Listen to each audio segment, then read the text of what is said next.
हर हर महादेव दीदी, मैं आज लेकर आई हूँ बहुत ही दर्द भरा जितिया व्रत कथा। एक माँ अपने बच्चों के लिए कैसे जितिया व्रत करते हैं और जितिया महाराज कैसे अपने कृपा बरसाते हैं, इस कथा के माध्यम से अंत तक जरूर सुनिएगा दीदी। किसी गांव में एक सेठ और सेठानी रहती थी। उसको 10 बरस हो गया था शादी का, लेकिन अभी तक एक भी संतान नहीं हुआ। दीदी, कितना भी लोग धनिक रहते हैं लेकिन उनको एक संतान नहीं रहता है तो बहुत ही दुख होता है दीदी।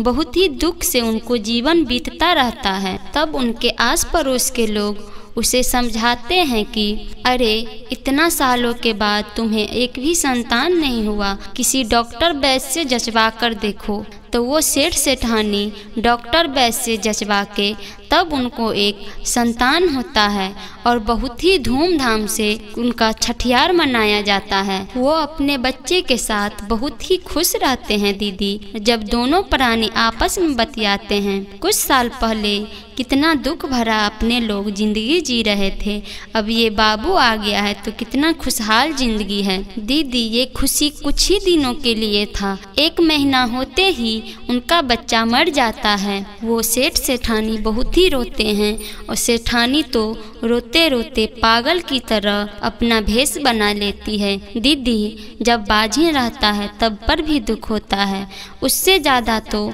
जब एक संतान हो जाता है, उनका मृत्यु हो जाता है। दीदी, बाझिन से भी ज़्यादा एक बच्चा के खोने पर बहुत ही दुख होता है दीदी। वो सेठ सेठानी अपने बच्चे के वियोग में हमेशा रहती है, दिन रात अपने बच्चे के वियोग में रहती है। दीदी, इतना सालों के बाद उनको एक बेटा हुआ था, वो भी 1 ही महीना रहा, वो भी अपने बच्चे को खो दिया। वो अपने बच्चे के वियोग में न काम करने जाते हैं न दुकान पे जाते हैं। उनका दुकान का सारा धन धीरे धीरे खत्म हो जाता है दीदी। उनके घर में जितना धन था वो भी खत्म हो जाता है दीदी।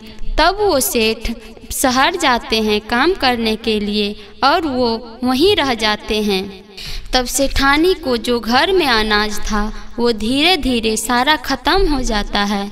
सेठानी भी अपने काम के लिए चले जाते हैं। जब काम के लिए जाते हैं सेठानी तो माटी कोड़ते हैं, कोदार लेके माटी कोड़ते रहते हैं। तो कुछ बच्चे को जब वो देखते हैं खेलते तब वो खुश हो जाती है। जब वो फिर घर आती है तो अपने बच्चे के वियोग में हमेशा रहती है, रोती रहती है घर पे। फिर रोज रोज काम करने के लिए जाती है, माटी कोड़ने के लिए जाती है कोदार से। तब फिर देखती है बच्चे लोग को खेलते हुए, तब वो खुशी से हंसने लगती है और अपना काम करती रहती है। इसी तरह कितना दिन बीत जाता है। फिर जाती है काम करने के लिए, तब वहाँ पे बच्चे लोग को नहीं देखती है तो बहुत ही दुख हो जाती है। तब वो अपने मन में सोचती है एक माटी का पुतला बना लेती हूँ।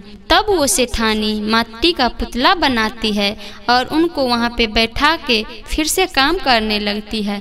जब शाम होता है दीदी तब वो घर आती है। आते ही वो बच्चे को खाना खिलाती है, कपड़े सब पहनाती है। रोज की तरह जाती है काम करने के लिए और वो माटी का पुतला को साड़ी से ढककर अपने साथ ले जाती है काम करने के लिए और वहाँ वो कपड़े से ढककर बैठा देती है और काम करने लगती है। जब शाम होता है तो फिर घर आते हैं। जब सुबह होती है तो फिर जाती है काम करने के लिए। तो कुछ स्त्रियों को देखते हैं जितवाहन भगवान के पूजा करते हुए। तो वो सेठानी पूछते हैं स्त्रियों से, हे बहन, ये पूजा कैसे करती हो, इससे क्या लाभ होता है? तब वह स्त्री लोग बोलती है, यह एक जीवित पुत्री का व्रत है बहन। इसे करने से जिनको बच्चा है उनका लंबी आयु होता है और जिनको बच्चा नहीं है तो उनको ये जितवाहन भगवान बच्चा देते हैं। तो देखी दीदी, सेठानी अपने मन में कहती है मैं भी जितिया व्रत करूँगी। ऐसे ही दिन रात बीत जाते हैं दीदी, सालों बीत जाते हैं। जब 1 साल पूरा हो जाते हैं जीवित पुत्री का व्रत आते हैं। सेठानी जीवित पुत्री का व्रत करने के लिए नहाए खाए के दिन वो नहाने के लिए एक नदी में जाती है। नदी से नहाकर आती है। तब वो जब रात हो जाती है तब उस मिट्टी के पुतले से बोलते हैं, अरे मैं तो तुमको आज भूल से खाना भी नहीं दी। तो वो अपने बच्चे को फिर से खिलाती है, कपड़ा पहनाती है। फिर सुबह हो जाता है दीदी, तब उनका उपवास रहता है। उस उपवास के दिन वो अपने बच्चे को फिर नहलाती है, खिलाती है और इसी तरह उनका भरो दिन अपने बच्चों में बीत जाती है। पारण के दिन आता है दीदी, तब वो अपने जितिया महाराज से कहती है, हे जितिया महाराज, मैं आपकी व्रत सच्चे मन से की हूँ, श्रद्धा से की हूँ। तब वो सेठानी प्रणाम करते हुए वो अपना पारण करती है। सभी दिनों की तरह फिर वो काम करने के लिए चली जाती है। वो मिट्टी के पुतले को साड़ी से ढककर ले जाती है काम करने के लिए। तब देखिए दीदी, उस मिट्टी के पुतले में जितिया महाराज उसमें जान डाल देते हैं। जाते जाते सेठानी जब कुछ देर और चलने लगती है, तब कोरा में सुगबुगाते हुए उसको अनुभव होता है। तब वो बोलती है, ये तो मेरा भूल है। तब फिर जाती है और उस बच्चे को नीचे में रख देती है, साड़ी से ढक देती है। फिर मिट्टी कोरने लगती है। जब मिट्टी कोर लेती है, तब उनको सुनाई पड़ता है एक बच्चे को रोते हुए। तब देखती है वो जो साड़ी से ढकी हुई थी, वो साड़ी को उघाड़ के बच्चा रोता रहता है।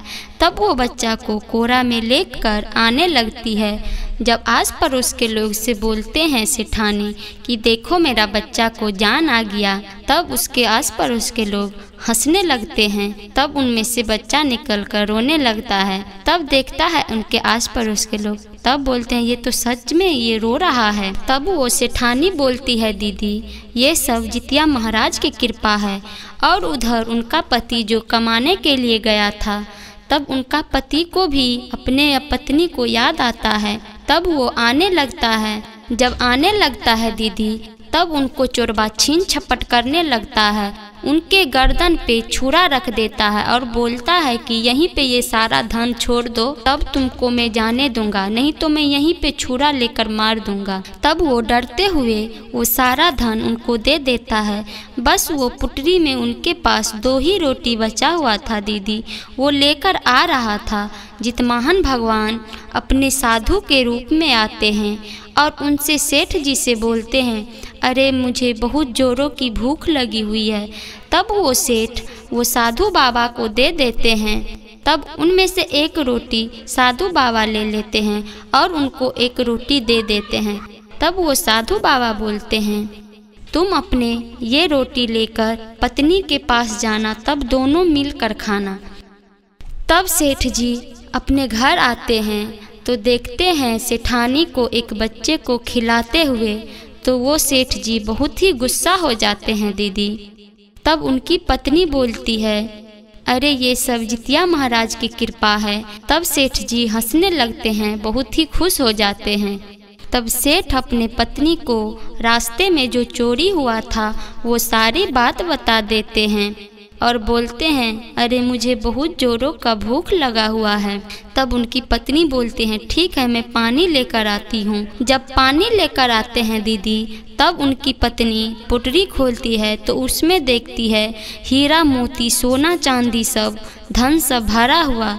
तब वो अपने सेठ जी से बोलते हैं, अरे आपने तो बोला था कि रास्ता में मेरा सारा धन चोरी हो गया, तो आप तो यहाँ पे लाए हो। तब सेठ बोलते हैं, दीदी ये सब तुम्हारा जितिया व्रत से ही हुआ है। जितिया महाराज की कृपा से अपना बेटा भी आ गया और धन दौलत भी आ गया। उससे वो अपना सोनार की दुकान खोलते हैं और उससे धनिक हो जाते हैं, बड़ा महल बनाते हैं और दोनों मिलकर जितिया महाराज को जय जयकार करने लगते हैं। हे जितिया महाराज, मैं आपको प्रणाम करते हुए आप सभी बच्चे को रक्षा करना, उसके पीछे मेरे भी बच्चे को रक्षा करना। जितिया महाराज की जय।